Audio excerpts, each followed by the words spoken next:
Ok, vamos à nossa pequena pregação de hoje, pela manhã. O título é Resolve na hora que fria. Provérbios capítulo 19, versículo 2. Provérbios 19 e 2. Diz assim: não é bom proceder sem refletir, e peca quem é precipitado. Vamos orar. Santo Deus, nosso bom Pai, tão simples o conselho, ao mesmo tempo tão sério, dada a quantidade de vezes na Tua palavra que esse assunto é tratado: precipitação no falar ou no agir. Podemos achar que é uma coisa só de gênio, de personalidade, mas a Tua palavra diz claramente que peca quem é precipitado. Então nos ajuda a meditar um pouco sobre esse tema bem específico, para podermos ter mais cuidado com isto. Em nome do Senhor Jesus Cristo, te peço e te agradeço. Amém. Então é uma meditação bem prática sobre o problema, ou como a Bíblia diz, o pecado da precipitação. Todos nós temos esse mau costume, infelizmente. Claro que em graus variados, mas eu acho que ninguém aqui deixou de agir de uma forma tal que veio a lamentar depois: por que eu fui abrir a boca naquela hora, naquele momento, onde é que eu estava com a cabeça para fazer daquele jeito. Acho que todos aqui já passamos por esse tipo de lamento, que é exatamente o lamento pela precipitação. Falou sem pensar, fez em cima da, como se diz, em cima da bucha. Então, além de deixar claro que é pecado agir assim, a Bíblia fala muito sobre isto e as consequências de falar ou agir sem refletir. Eu quero ler algumas passagens com vocês, entre muitas outras que poderíamos citar. Provérbios 29 e 20 diz, Provérbios 29 e 20: tens visto um homem precipitado nas suas palavras? Maior esperança há para o insensato do que para ele. Por que maior esperança há para o insensato? Eu vejo duas coisas. Primeiro, porque é muito difícil ele deixar de ser assim. A esperança é pequena dele mudar, é o tipo dele, é o jeito dele.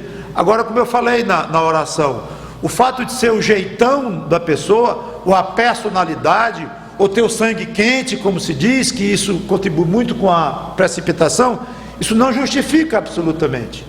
Então é difícil mudar, é difícil segurar a língua, é difícil segurar uma atitude, certo que é muito difícil, mas não é por isso que não se vai lutar contra esta tendência que não é saudável. Além do mais, quando diz que maior esperança há para o insensato, talvez seja também no sentido de que ele vai entrar em grandes problemas, ele vai se complicar. Moisés, Êxodo capítulo 2, versículos 11 e 2, história famosíssima, conhecidíssima, e foi uma precipitação que causou Moisés fugir do Egito. Passou 40 anos se preparando para dirigir o povo na saída do Egito, voltou depois. Claro que Deus estava por trás de tudo, mas o fato de Deus estar por trás não significa que nós não pequemos no nosso curso de caminho, um curso que Deus se utiliza, claro, para atingir os objetivos dele, mas não significa que nós não sejamos culpados pelos erros. Judas estava destinado, previsto que ele ia trair Jesus, mas ele não é absolutamente livre da condenação por ter agido daquela forma. Então nunca confunda uma coisa com a outra. Então, vamos aqui, Êxodo 2, 11 e 12, em que o povo de Israel, os judeus, estavam sendo muito maltratados pelo faraó, e Moisés, judeu, filho adotado da filha do faraó, não aguentou isso, mas a ação dele foi precipitada. Naqueles dias, sendo Moisés já homem, saiu a seus irmãos de sangue, né? Os judeus, e viu os seus labores penosos, e viu que certo egípcio espancava um hebreu é a mesma coisa de judeu nesse aspecto, um do seu povo. Olhou de uma e de outra banda, e vendo que não havia ali ninguém, matou o egípcio e o escondeu na areia. Só que no dia seguinte, ele viu dois hebreus brigando, foi querer apartar, e um se zangou e disse: "Você vai me matar também? Do jeito que matou o egípcio ontem?" Fui descoberto. É claro que ele não ia guardar segredo em ter morto um homem. Então ele agiu de maneira precipitada. Agora não, mas aqui não diz, pastor, que ele olhou para um lado, olhou pelo outro. Então ele estava com raiva, mas não foi precipitado. Foi precipitado, sem dúvida. Ele não pensou, porque ele não tinha, o plano dele não deu certo, foi mal feito pela precipitação. O plano dele era não ser visto por ninguém e nunca ser descoberto. Não é que ele pensou: deixa eu descobrir, eu mato na frente de qualquer um aqui, eu vou me revoltar contra esse problema, eu brigo com meu avô, que era o faraó. Não, o plano dele não funcionou, absolutamente, tanto que ele teve que fugir, deixou tudo para trás. Então foi um plano mal feito, foi mal pensado, mas ele ainda não olhou para um lado e para o outro. Olhou, foi tão bem olhado que não deu certo. Então alguém deve ter visto, ou mesmo que ninguém tenha visto, o homem que foi livre da surra que estava levando do egípcio, contou. O fato é que o plano não funcionou de jeito nenhum, agiu precipitadamente. Repito, mas uma história dessa, é claro que tinha que acontecer, estava tudo previsto por Deus. Moisés daí, então ser preparado, certo, mas não significa que ele deixou de ser precipitado naquilo. Foi mal feito pela parte humana. Provérbios 25 e 8. Agora, você pode pensar: o que eu tenho a ver com isso? O pastor está me sugerindo que quando for matar alguém eu tenha mais cuidado? Agora é interessante, Jesus Cristo disse que quem tem ódio e quem odeia o irmão é um assassino. Então, para você pegar o exemplo para si de Moisés, não precisa pensar só na ideia de matar alguém e ter cuidado. Eu tenho certeza que você não pretende nunca matar ninguém, nem eu. Então realmente, muito dificilmente nós vamos aplicar para nós a lição de Moisés, no sentido literal de matar alguém, mas de falar mal de alguém, e humilhar alguém, e maltratar alguém com a língua, com a boca, com o que você vai dizer com as suas palavras. Então tem muito que aprender, sim. E essa história de olhar para um lado e para o outro e ver se não tem ninguém para fazer o que é errado, não funciona. Primeiro porque tente se esconder de Deus. Não adianta, não vai esconder dele nunca. Então, aplique para você mesmo, não literalmente. Provérbios, então, 25 e 8, diz assim, ainda no finalzinho do 7: a respeito do que os teus olhos viram, não te apresses a litigar ou brigar, pois ao fim, que farás quando o teu próximo te puser em apuros? Aqui é alguém que entra numa briga, numa discussão, num caso, numa querela, sem base, pelo que viu. Ele viu assim, não aprofundou coisa nenhuma e já entrou na briga. E termina se complicando, porque ele entrou numa má avaliação, não examinou direito as causas daquele problema, e ele vai se dar mal. Eu me lembrei de Pedro, quando Jesus foi preso, na noite da traição de Judas, em que chegaram muitos homens, inclusive com cacetetes e pedra e pau, e eles, inclusive, vou comentar na mensagem de noite, que Jesus se magoou muito com este fato. Não é só que foram prendê-lo, mas foram prendê-lo com paus, não havia necessidade. Mas o fato é que chegou lá um grupo, e Pedro, mesmo o seu zelo, tirou a espada e cortou a orelha do servo do sumo sacerdote, um homem chamado Malco. Resultado: Pedro foi repreendido por Jesus Cristo. João 18, 10 a 11. Interessante, ele fez em defesa de Jesus, ele fez por zelo ao Senhor Jesus, amor ao seu mestre, e foi repreendido pelo próprio Jesus. João 18, 10 a 11.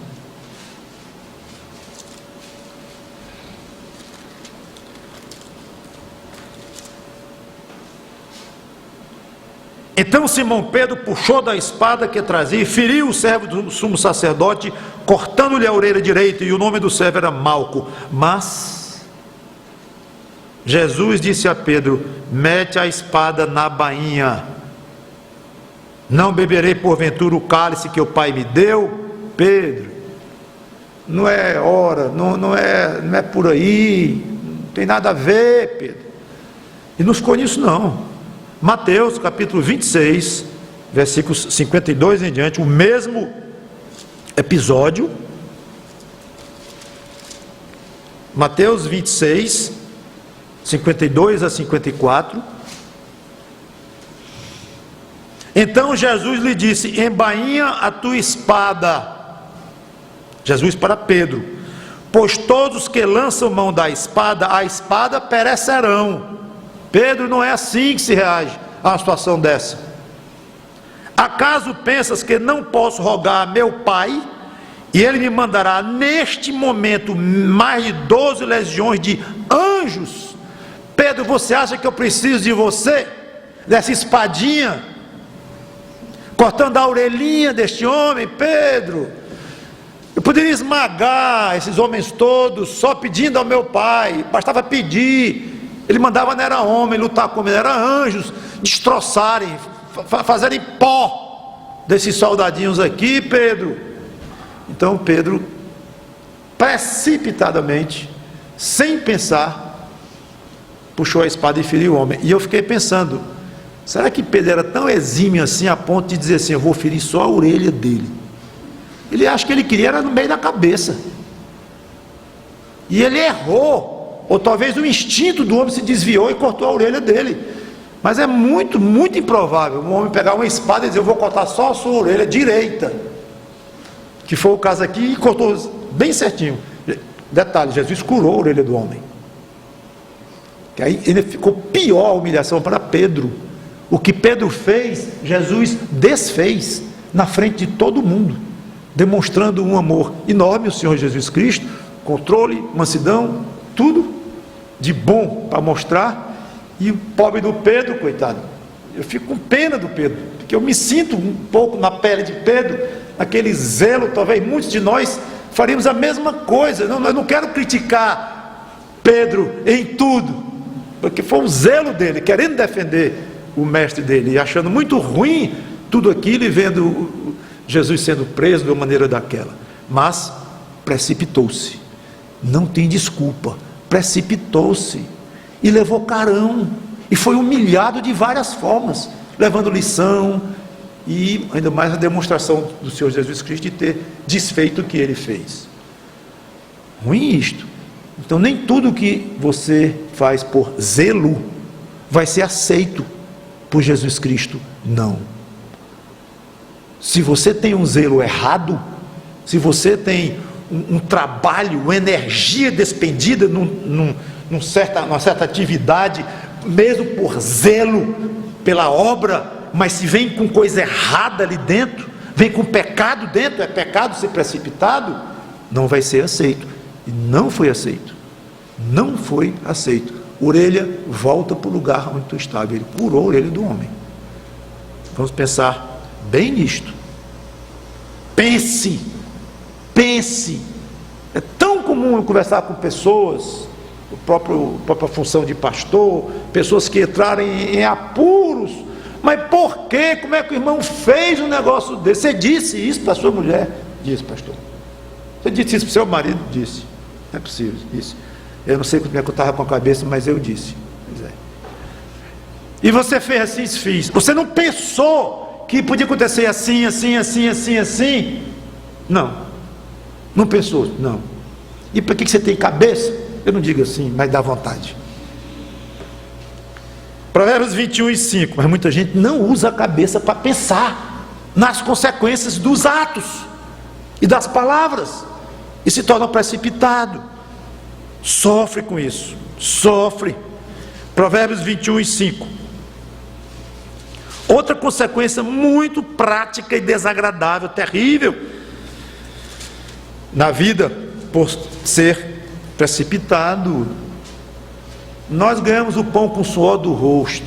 É duro ganhar o saláriozinho no fim do mês. Todos nós sabemos disso. Foi uma maldição que Deus colocou sobre Adão quando ele pecou lá. Não tem quem se livre disto. É duro juntar o dinheirinho, pagar as contas e tal. Pois lá vem o precipitado, ó, Provérbios 21:5. Os planos do diligente, daquele que pensa, daquele que raciocina bem e planeja, tendem à abundância, mas a pressa excessiva à pobreza. Prejuízo financeiro por negócios apressados, precipitados, mal feitos, mal pensados. Ah, esse negócio é bom, esse é bom. Quando vê, já entrou, mas para você fez sociedade com aquele cidadão. Fiz. Você não conhecia a ficha dele? Conhecia, mas... lá vem os mais. Quantas vezes a gente encontra isso? Negócios mal feitos, mal bolados, mal pensados, mal executados, e se enrola todo, e no fim tem prejuízo, porque fez precipitadamente. Eclesiastes 5:2.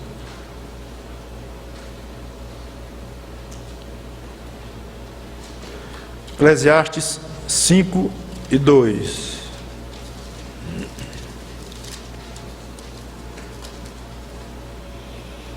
Não te precipites, olha o assunto, precipitação. Não te precipites com a tua boca, nem o teu coração te apressa a pronunciar palavra alguma diante de Deus. O assunto aqui é oração precipitada agora. Porque Deus está nos céus e tu na terra, portanto sejam poucas as tuas palavras. Interessante. Orações precipitadas, aqui recriminadas fortemente. E se sejam poucas aqui, não é que toda oração nossa tem que ser bem curtinha, não. É para não repetir, não ficar dizendo coisas sem raciocinar, e um blá blá blá diante de Deus. É nesse sentido aí. O contexto é exatamente esse. Não se precipite e não fique falando. Quando vê, não sabe nem o que disse, falou de uma maneira impensada, ou pediu alguma coisa a Deus, totalmente sem sentido, totalmente contra os padrões da própria Bíblia. Senhor, destrói esse homem que acabou de me cortar aqui no carro, ou aquele homem que me enganou e me deu um prejuízo, mata aquele desgraçado. Calma, isso é uma oração a Deus. Sejam poucas as tuas palavras diante de Deus. Vai dizer muito para dizer tolice? Diga pouco. Se for dizer muito, até que diga, mas com cada palavra que você vai dizer diante de Deus, pensar, ora, se diante dos homens uma precipitação é ruim e leva a situações complicadas, imagine diante de Deus. Ah, mas Deus é Deus, Deus me compreende. Não é assim o raciocínio. É claro que Ele compreende, é claro que Ele sabe de tudo, e é um Deus misericordioso, mas é um Deus também justo, e é um Deus que quer um comportamento santo dos seus filhos. Sede santos, porque eu sou santo. Então trate de ser santo. Então não pense que porque é Deus é bondoso, é perdoador, que você pode ser precipitado diante dele, pedir qualquer tolice diante dele e falar o que quiser. Não é assim, absolutamente. Por fim, uma situação em que uma precipitação resultou em morte. O camarada morreu. Segundo Samuel 6, 6 e 7, é um pouco difícil entender o que se passou aqui, porque à primeira vista parece um julgamento de Deus muito mais forte do que era preciso, mas Deus não erra. Segundo Samuel 6, 6 e 7, a arca de Deus estava já há vários anos no lugar de um homem chamado Abinadab, num lugarzinho chamado Kiriat Jearim, e o rei Davi quis levá-la para Jerusalém. Então foi uma festa grande nesse dia, juntou naquele local gente de todo Israel para comemorar a chegada, depois de anos que a arca esteve fora, porque ela tinha sido levada pelos filisteus, e depois Deus fez pragas lá no meio deles, que eles ficaram com medo da arca e devolveram a arca. Mas ficou muitos anos então ali nesse lugarzinho. Davi resolve trazer a arca para Jerusalém. A situação é essa. Puseram a arca de Deus, estou no versículo 3 do capítulo 6 de 2 Samuel. Puseram a arca de Deus num carro novo e a levaram da casa de Abinadab, que estava no outeiro. E Uzá e Aiô, filhos de Abinadab, guiavam o carro novo, filho do dono da casa, onde a arca estava lá há 20 anos. Levaram-no com a arca de Deus da casa de Abinadab, que estava no outeiro, e Aiô ia adiante da arca. Davi e toda a casa de Israel alegravam-se perante o Senhor, e com toda sorte de instrumentos de pau de faia, com harpas, com saltérios, tamboris, pandeiros e com símbolos. Estava grande a festa aqui, a animação, a alegria daquele povo diante de Deus. Quando chegaram à eira de Nacon, estendeu Uzá a mão à arca de Deus e a segurou, porque os bois tropeçaram. Então a ira do Senhor se acendeu contra Uzá, e Deus o feriu ali por esta irreverência, e morreu ali junto à arca de Deus, filho do dono da casa, onde estava a arca anos e anos. Precipitação, com muita irreverência. Por que irreverência? Porque era proibido na lei de Moisés tocar na arca de Deus. Só alguns homens poderiam tocar em duas varas que entravam nas argolas laterais para não tocarem na arca, e alguns homens levitas preparados para aquilo, mas tocar na própria arca, negativo. Então esses bois tropeçaram e a arca ia caindo, provavelmente, ou para não cair, ninguém sabe o estágio em que estava a situação física daquela arca, se já estava caindo, ou ele teve medo de cair a arca, ou estava lentamente se deslizando por um lado do carro. Não sabemos. Sabemos o seguinte, que foi uma coisa razoavelmente rápida, e que com certeza esse homem teve oportunidade ou chance, alguma coisa de saber o que estava fazendo, mesmo precipitadamente, mas ele sabia o que estava fazendo, porque a Bíblia diz que ele fez uma irreverência. Então, de alguma maneira, ele achou que poderia ser desculpado daquilo, e que justificava, e que não ia deixar a arca cair no chão. Pior era cair no chão do que alguém tocar nela, e talvez com certa familiaridade, e ter arca na sua casa 20 anos, todo dia via arca lá, e, obviamente sem tocar, mas via, não sei, eu sei o seguinte, foi uma coisa rápida, precipitada, e o julgamento de Deus, que aparentemente é muito rigoroso aqui, mas certamente justo, Deus matou imediatamente o homem, e a festa acabou-se. Davi ficou triste, parou tudo, e Davi não levou mais a arca para Jerusalém. Só 3 meses depois é que ele arranjou coragem para começar tudo de novo. Foi um dia terrível em Israel, a precipitação de um homem. E olha o motivo, de novo eu estou advertindo e lembrando você, o motivo justo, até bonito. Meu Deus, o que esse homem queria era evitar que a arca caísse no chão. Ele segura a arca, ele não chutou não, ele não chutou a arca, foi ao contrário, ele segurou, morreu. Então pense antes de fazer as coisas, eu não vou. Tudo bem, Deus me mate por não ter segurado a arca.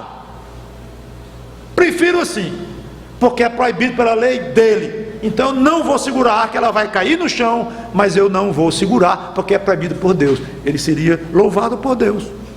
E se Deus quisesse fazer o que quisesse com ele, que fizesse, mas eu não vou fazer isso, porque é proibido. Não posso. Não se acostume nunca a dizer, quase se gabando, como a gente ouve de vez em quando: ah, eu não sou de remoer não, comigo não tem lengo-lengo, resolvo na hora, resolvi, está resolvido, não tem muita conversa fiada. São expressões populares usadas para dizer isso. Eu sou um precipitado. Quando você ouvir alguém dizer isto, outra expressão que é comum hoje é na lata. Ah, fez na lata, assim, em cima, nem titubeou, como se fosse uma grande vantagem. E são palavras para descrever precipitação. Faz da maneira precipitada, ele não pensa. Isso não é virtude. Decide na hora. Não é. Vai ter momentos de tomar uma decisão rápida, claro. Vai ter momentos de ser ágil.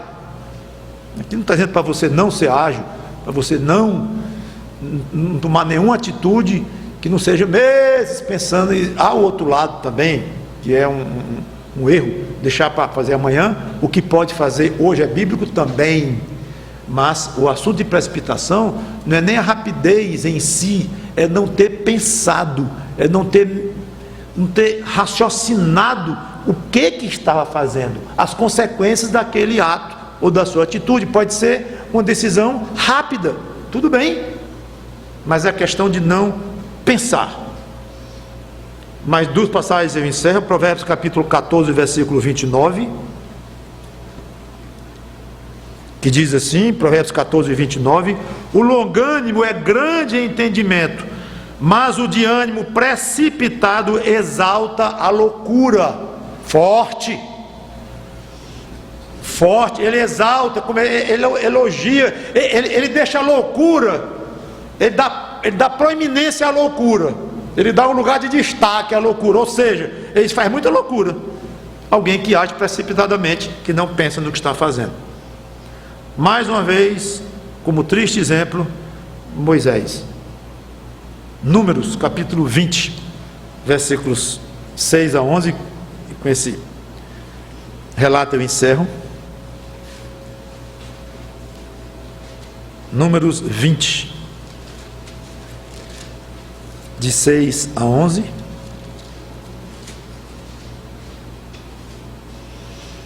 Já no final da travessia do deserto, já querendo chegar na terra prometida, quase 40 anos depois, e o povo reclamando que não tinha água, e acusaram Moisés, que Moisés devia ter deixado eles lá, então iam morrer de fome, de sede. Essa terra que era maravilhosa, não é maravilhosa coisa nenhuma, não tem nada para comer, para beber, não tem nada.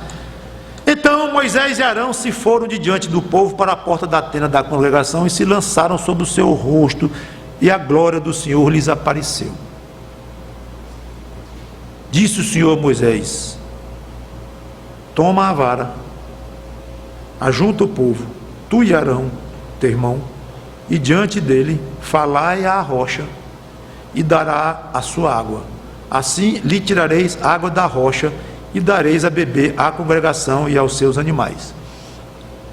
Então Moisés tomou a vara de diante do Senhor, como lhe tinha ordenado. Moisés e Arão reuniram o povo diante da rocha, e Moisés lhe disse: ouvi agora, rebeldes, porventura faremos sair água desta rocha para vós outros? Moisés levantou a mão e feriu a rocha 2 vezes com a sua vara, e saíram muitas águas, e bebeu a congregação e os seus animais. Mas o Senhor disse a Moisés e Arão: viste que não crestes em mim para me santificar diante dos filhos de Israel, por isso não fareis entrar este povo na terra que lhe dei. Continua a passagem lá. Exemplo triste. Moisés chorou depois e reclamou diante de Deus: porque queria entrar na terra prometida, e pediu a Deus, e Deus não deixou. Moisés viu a terra prometida de longe. Você vai ver, Moisés, por muito favor, eu vou deixar você ver, mas você não vai entrar. 40 anos de liderança, de sofrimento de todo tipo de acusação, de calúnia, de injustiça que esse homem sofreu deste povo, 40 anos, por causa de um ato precipitado. Em vez de falar, ele bateu na rocha com a vara.